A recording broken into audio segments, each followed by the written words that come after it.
Hola, ici Ellie de La Voix qui crie dans le désert, le podcast du groupe de méditation Inuani. On se retrouve pour un épisode où je vais reprendre une histoire que Rodolfo il nous a partagée sur une expérience qu'il a vécue, une expérience spirituelle avec les numéros. Je vais vous partager aussi un article qu'il a écrit sur la spiritualité et les arts martiaux et je vais vous raconter une expérience obscure que j'ai vécue. J'avais dit que j'allais vous raconter ça et comment je l'ai intégrée, comment j'ai pu la transcender ou en tout cas une partie au travers d'un rêve. Alors, ce qui s'est passé, je vais commencer par vous raconter cette expérience. On a fait une méditation en présentiel avec Rodolfo il y a une semaine. Et ensuite, dans le bâtiment dans lequel on faisait cette méditation, quand on a tout rangé, on est sorti, il y avait une bande de jeunes qui avaient réussi à rentrer dans le bâtiment et qui étaient en train de commencer, qui avaient commencé à cambrioler le bureau. Ils avaient eu la clé, le bureau de l'administration de ce bâtiment. Et nous, j'ai pas remarqué ça tout de suite, mais on a vu ce groupe de jeunes qui s'en allaient en courant. Et j'ai eu le temps de discuter avec un d'entre eux. Et j'ai senti que pendant cette discussion, il y a un souvenir qui m'est venu. C'est une expérience que j'ai vécue quand j'étais plus jeune, en fait, où je me suis fait attraper par quand j'étais enfant, je me suis fait attraper par c'était un soir d'hiver où je me suis fait racketter en fait par des plus grands et où ils m'ont attrapé. Ils étaient plusieurs à m'avoir attrapé et forcément c'était un événement marquant pour moi à cette époque-là. Et quand j'ai vu ces jeunes-là qui avaient certainement à peu près le même âge que les jeunes qui m'avaient fait cette embuscade quand j'étais enfant, je pense qu'il y a eu mon corps qui s'est rappelé de ça et j'ai senti que j'allais dans une fréquence de peur. Mais maintenant, avec le fait que je sois adulte, que forcément je vis plus les choses de la même manière et là ces jeunes-là ils n'avaient rien contre moi, mais et aussi du fait que maintenant j'ai un certain détachement par rapport à mes émotions, dépendant des situations. En tout cas, j'ai senti que cette peur-là, elle était là, mais que j'avais un certain détachement. Bon, ensuite, je vais pas aller dans les détails, mais le soir, quand je suis rentré, je me suis senti très fatigué, beaucoup plus fatigué que d'habitude. Et pendant la nuit, j'ai fait un rêve. J'ai fait un rêve où j'étais sur une autre planète et où j'étais dans une sorte de club, de boîte de nuit, où il y avait de la musique, où il y avait des sortes d'humanoïdes, en tout cas pas des humains. Et à un moment, je sens qu'il y a quelque chose qui va se passer de pas très bon pour moi en fait. Et il y a une entité qui me tient un verre avec une substance dedans. Et je sais déjà que je dois pas boire cette potion en fait, parce que il y a quelque chose, il y a quelque chose de pas bon pour moi dedans. Mais je vais quand même accepter de prendre ce verre parce que je dois pas montrer que je sais que je dois pas boire ça. Mais dès le moment où je touche ce verre, à ce moment-là, il y a toutes ces entités qui me sautent dessus et qui m'attrapent. Et là, tout d'un coup, je ressens une explosion de lumière et ça me réveille d'un coup. Alors, et après, le lendemain, et c'est là qu'on a parlé entre autres d'expériences, ou c'est quelques jours après, je ne sais plus, mais en tout cas, le lendemain, j'ai dû intégrer cette expérience. Je me suis senti fatigué, je me suis senti lourd, mais je sais que cette expérience, elle m'a permis d'intégrer quelque chose. Peut-être ce que j'avais vécu quand j'étais enfant, je ne sais pas, je ne vais pas interpréter trop loin, mais le message, ce que j'ai envie de dire, c'est que là, du coup, c'était inconsciemment parce que c'était dans mon rêve, mais je suis allé dans cette expérience. Je suis allé et cette explosion de lumière, elle m'a permis de réintégrer. J'ai pu aller dans cette dimension-là, de réintégrer certaines, en tout cas, une partie de cette expérience obscure. Et ensuite, en contrepartie de ça, quand il y a quelque chose qu'on vit, qu'on revit, qu'on transcende, on le vit à l'intérieur de nous. C'est-à-dire que il faut que ça sorte d'une certaine manière. C'est comme quand on vit un nettoyage d'une colère, eh ben, la colère, elle doit sortir et on va être en colère. Mais du coup, ça va passer. C'est pas quelque chose qui monte, c'est quelque chose qui monte et qui descend, mais c'est un nettoyage. Et pour que ça se nettoie, il faut que ça sorte. Donc là, c'était pareil. C'est pour ça que la journée d'après et le soir aussi, il y avait cette énergie qui a commencé à émerger pour pouvoir sortir de moi et j'ai eu cette expérience-là. Donc c'est ça que Rodolfo, il veut dire par se laisser aller dans les expériences obscures. Et quand on se laisse aller dans une expérience obscure, il y a des choses désagréables qui vont nous arriver. Mais oser aller dedans et oser faire ce que peu de personnes font, se confronter à soi-même. Pourquoi est-ce que j'ai vécu ça? Je sais pas. C'est en lien avec mon karma, c'est en lien avec d'autres vies certainement. Ça a été, comment dire, il y a eu une répercussion dans cette vie où j'ai vécu une expérience comme ça. Mais bien sûr que cette expérience m'a fortement marqué, mais celle que j'ai vécue dans mon rêve m'a autrement beaucoup plus fortement marqué. Alors certainement que j'ai déjà vécu d'autres situations comme ça dans d'autres vies. Voilà, je ne vais pas chercher à spéculer, mais vous avez compris le message. Alors pour reprendre l'article sur le Kung Fu que Rodolfo il a écrit, il se pose la question, est-ce que le Kung Fu ça a été créé par des maîtres? Est-ce que vraiment ça a été créé par des personnes qui avaient des niveaux de conscience supérieurs? Et je parle de Kung Fu, mais ça peut être absolument tous les arts martiaux, ça peut être aussi, on peut parler du yoga, on peut parler de toutes les pratiques qui vont faire appel au corps et qui ont un lien avec la spiritualité. Et ce que Rodolfo dit, c'est que si les maîtres de Kung Fu, c'était vraiment des maîtres spirituels avec des niveaux de conscience supérieurs, alors à ce moment-là, ils n'auraient pas besoin d'avoir des armes, ils n'auraient pas besoin d'avoir des techniques de défense, parce qu'ils auraient une aura de protection qui est suffisante autour d'eux et qui repousserait toutes les attaques, même les attaques physiques des gens qui ne sont pas des maîtres spirituels et qui ont un niveau de conscience qui est inférieur à eux, qui décideraient de les attaquer.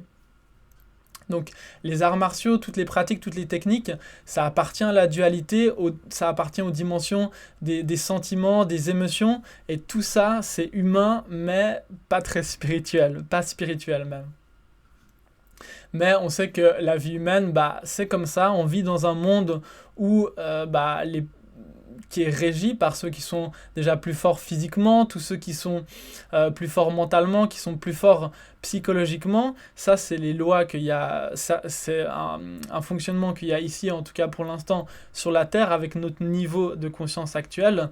Mais tout ça, et les arts martiaux compris, parce que finalement, on fait des arts martiaux pour se défendre, pour faire le bien, mais on sait que le bien, le mal, ça appartient à la dualité, ça appartient à la troisième dimension, et c'est relatif dans certaines autres dimensions.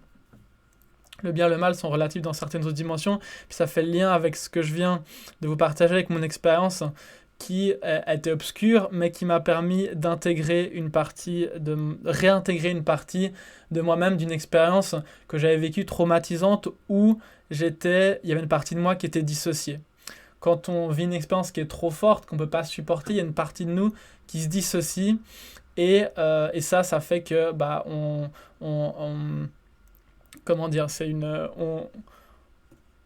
c'est des parties de nous qu'on doit réintégrer pour notre évolution spirituelle. On doit faire ces nettoyages-là parce que sinon il y a des engrammes, il y a des choses qui restent attachées à nous en lien avec ça.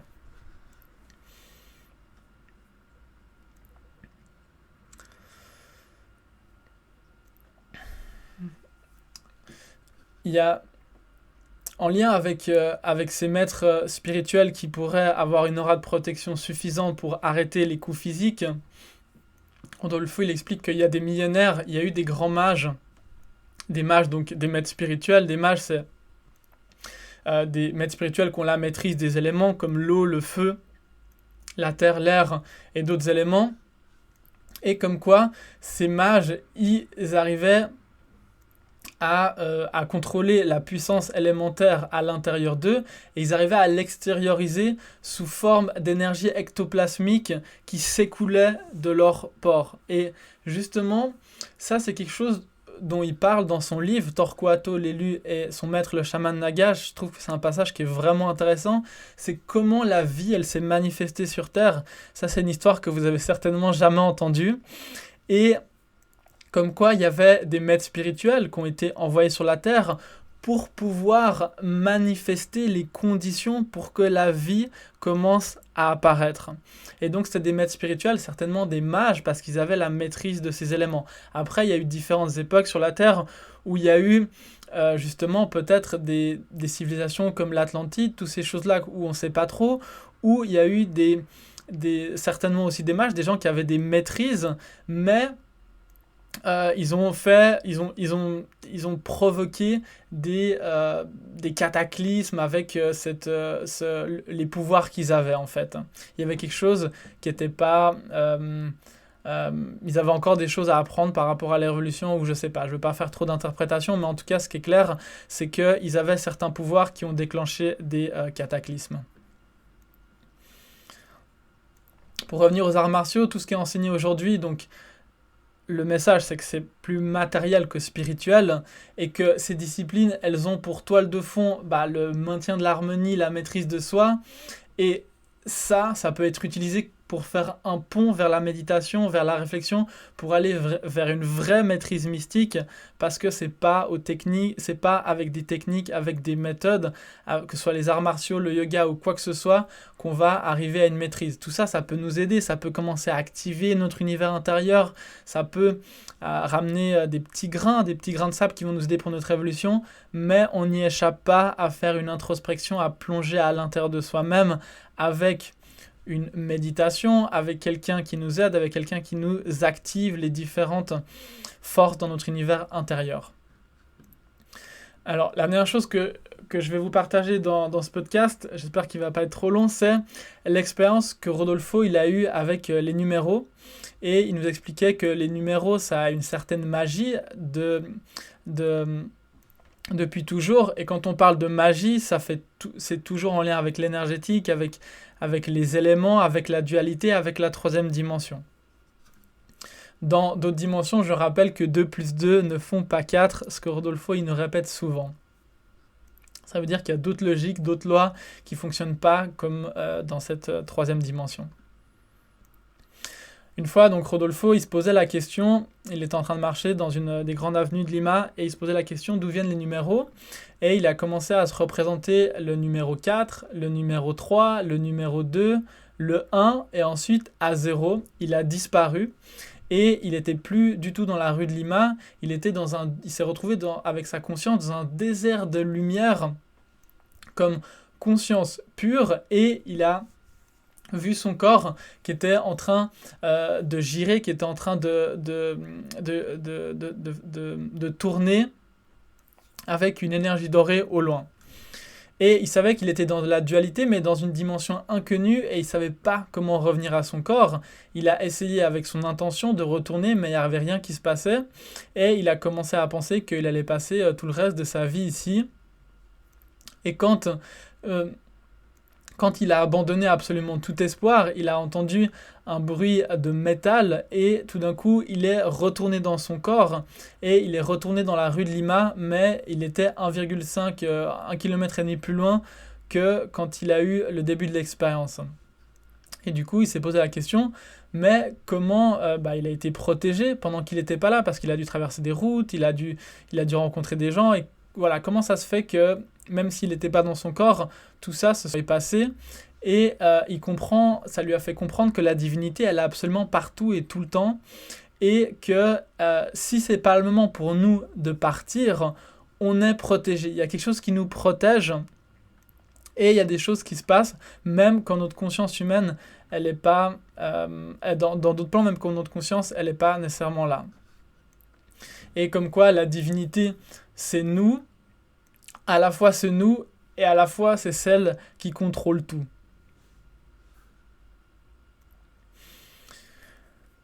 La dernière chose que je vais vous partager, j'avais déjà dit ça avant, mais apparemment il y a encore quelque chose qui vient, c'est on a parlé d'être baptisé par la divinité, d'être baptisé, on a parlé d'être baptisé par le feu, du fait que Jean-Baptiste, on avait parlé de Jean-Baptiste, et Jean-Baptiste il a dit qu'il a baptisé les gens avec l'eau, et comme quoi il y avait quelqu'un qui allait venir et qui allait les baptiser par le feu, comme quoi il allait avoir le Christ qui allait arriver et qui allait les baptiser par le feu.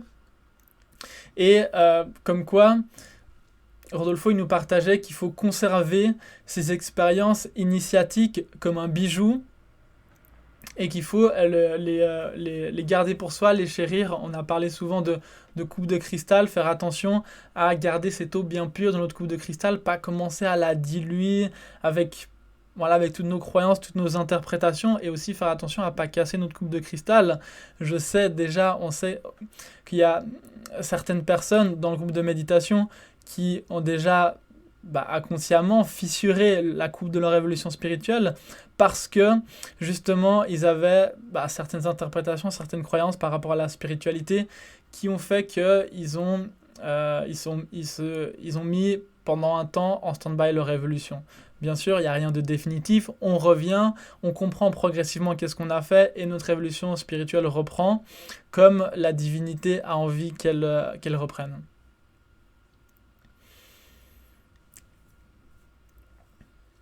Je vous remercie de m'avoir écouté, j'espère que vous avez trouvé ce podcast intéressant. Et je vous rappelle que si vous ne méditez pas avec le groupe, vous pouvez cliquer sur le lien juste en dessous. Et on se retrouve pour la prochaine méditation. Je rappelle que je fais ces podcasts vraiment pour la réflexion, pour pouvoir discerner et pour pouvoir défaire progressivement toutes les fausses croyances qui nous empêchent dans notre parcours spirituel de continuer au-delà de notre imagination.